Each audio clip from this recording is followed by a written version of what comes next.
शंभू कुमार सिंह और आप देख रहे हैं नेशनल दस्तक। इस देश में एक बड़े पत्रकार हैं रजत शर्मा। उनके चैनल का नाम है इंडिया टीवी। मैंने भी उसमें काम किया। वहाँ एक सुशांत सिन्हा भी पत्रकार है। अब सब कुछ साफ हो गया कि रजत शर्मा के सारे व्यापारिक हित जो है वो सरकार के साथ सधे हैं। रजत शर्मा खुद पहले एबीपी में रह चुके हैं जब वो दिल्ली यूनिवर्सिटी में पढ़ते थे। अभी स्वामी रामदेव की जो कंपनी है उसके रुचि सुइया जो कंपनी है उसमें वो बोर्ड ऑफ डायरेक्टर्स में शामिल है रजत शर्मा। तो इसको लेकर लोग लगातार सवाल उठा रहे हैं कि और रजत शर्मा जिस तरह से बैटिंग करते हैं सरकार के लिए, सोचिए ये सिर्फ एक रजत शर्मा का सवाल नहीं। इस देश में जितने अखबार और जितने टेलीविजन चैनल्स हैं उस सबके अपने बिजनेस परसेप्शन है और वो सत्ता के साथ भागीदार होते हैं। इसलिए मैं SC ST OBC माइनॉरिटी के लोगों से कहना चाह रहा हूं कि जो एक तो टेलीविजन में आपकी जाति के आधार पे आपकी भागीदारी नहीं है, SC ST OBC माइनॉरिटी के लोग नहीं है, तो आपकी बात तो कोई करेगा नहीं। दूसरी बड़ी बात कि जो टेलीविजन चैनल और अखबार चल रहे हैं उनका एक अपना पर्सनल इंटरेस्ट है, उनका बिजनेस है, सरकार के साथ उनका गठबंधन है। तो उसके बाद तो और सवाल ही पैदा नहीं होता है कि वो सही बात आपको दिखाए। तो इसमें सबसे ज्यादा नुकसान SC ST OBC माइनॉरिटी का होगा, क्योंकि यही वो चैनल्स हैं, अखबार हैं जो सरकारी अस्पताल के खिलाफ हैं क्योंकि ये प्राइवेट अस्पताल चलाते हैं। ये सरकारी स्कूल के खिलाफ है क्योंकि इन्हीं के रिश्तेदार, इन्हीं के लोग प्राइवेट स्कूल चलाते हैं। तो ये निजीकरण के पक्ष में होते हैं। रजत शर्मा जिस तरह से रामदेव के लिए बैटिंग कर रहे हैं, जिस तरह से वो कोरोना की फर्जी दवाई को जस्टिफाई करने की कोशिश कर रहे हैं, जिस तरह से वो रेलवे के निजीकरण की जस्टिफाई कर रहे हैं, तो आप समझिए कि ये जो टेलीविजन और अखबार जिसके सहारे आप बैठे हुए हैं, जिसको लगता है कि वो सही की आवाज उठाएगा, वो नहीं उठाएगा।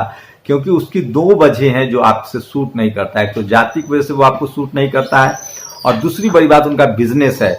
रेलवे अगर निजीकरण होगा रेलवे का तो हो सकता है रजत शर्मा को भी 4-5 ट्रेनें मिल जाए, जैसे वो दिल्ली क्रिकेट एसोसिएशन के अध्यक्ष बना दिए गए थे। तो जैसे जी ग्रुप के मालिक जो है वो राज्यसभा संसद पहुंच गए हैं बीजेपी की तरफ से। तो ये आपको समझना पड़ेगा कि जो एक पत्रकार तभी तक स्वतंत्र होता है जब तक वो दबाव में ना हो। अब जो चैनल्स हैं, जो अखबार हैं, उनका जो बिजनेस है वो सरकार के साथ है, उनकी जातीय मिलीभगत ऑलरेडी पहले से है, धार्मिक उनकी मिलीभगत पहले से है। तो ऐसे में SC ST OBC माइनॉरिटी के खिलाफ खबरें ज्यादा चलाई जाएंगी। और सबसे बड़ी बात है कि ऐसे नियम कानून, ऐसे प्लानिंग जैसे रेलवे का निजीकरण हो तो इस पर वो सरकार के साथ रहेंगे, क्योंकि उसको पता है कि रिजर्वेशन का विरोध करना है। तो भारत की जो मीडिया है, अखबार है, उसका जो इस तरह के रिश्ते हैं, चाहे वो कांग्रेस हो, चाहे बीजेपी हो, चाहे सवन लीडरशिप हो, अगर यही मायावती, अखिलेश, तेजस्वी होंगे तो मीडिया विरोध करेगी, हेमंत सोरेन का विरोध करेगी, क्योंकि उनसे बिजनेस इंटरेस्ट हो सकता है लेकिन वैचारिक सहमति नहीं होती है।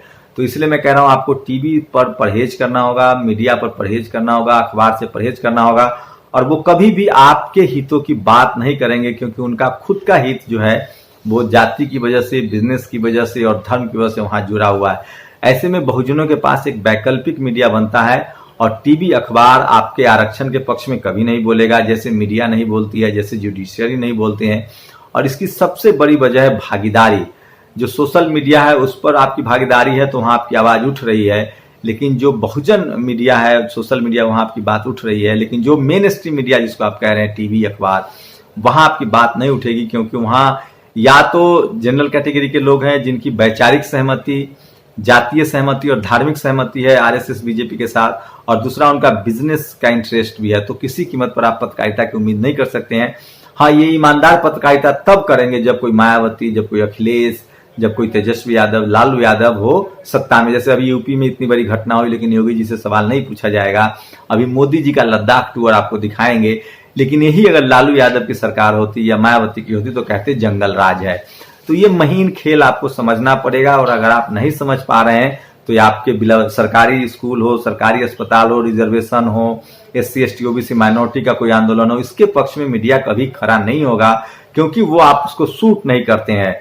वो आपके आंदोलन को, SC ST एक्ट के लिए आंदोलन को उग्रवादी कह देगा, वो आदिवासियों को नक्सलवादी कह देगा, वो पिछड़ों को गुंडा कहता रहता है। तमाम फिल्मों में जिस तरह से गुंडा यादव, कुर्मी कोयली दिखाया जाता है, उस तरह की चीजें होती रहेंगी। तो ये एक बड़ा सवाल है जो आपको समझना पड़ेगा। और रजत शर्मा जैसे लोग, जिस तरह से रजत शर्मा तो एक उदाहरण है, इस देश में जितने मीडिया हाउसेस हैं, चाहे वो अखबार हो, टेलीविजन हो, उनकी एक जाति भी है, उनका एक बिजनेस इंटरेस्ट भी है और उनका एक RSS बीजेपी से वैचारिक सहमति भी है। तो इसलिए बहुजनों को सोशल मीडिया पर ज्यादा एक्टिव होना चाहिए, क्योंकि वहीं आपकी खबर है। और इसी वजह से रावण और मायावती में कौन लीड ले रहा है, मैं इस पर एक बात करूंगा, आपको बताऊंगा कि सोशल मीडिया की वजह से कैसे रावण आगे बढ़ रहे हैं और मायावती जी से उनके समर्थक जो हैं वो नाराज हो रहे हैं। नेशनल दस्तक की आपसे गुजारिश है कि अगर इसको बचाना चाहते हैं तो नेशनल दस्तक को सब्सक्राइब करने के लिए रेड कलर के सब्सक्राइब बटन को दबाएं, फिर बेल आइकन की घंटी दबाएं। नेशनल दस्तक को बचाने के लिए बहुत जरूरी है कि हर खबर को शेयर करें, लाइक करें, कमेंट जरूर करें।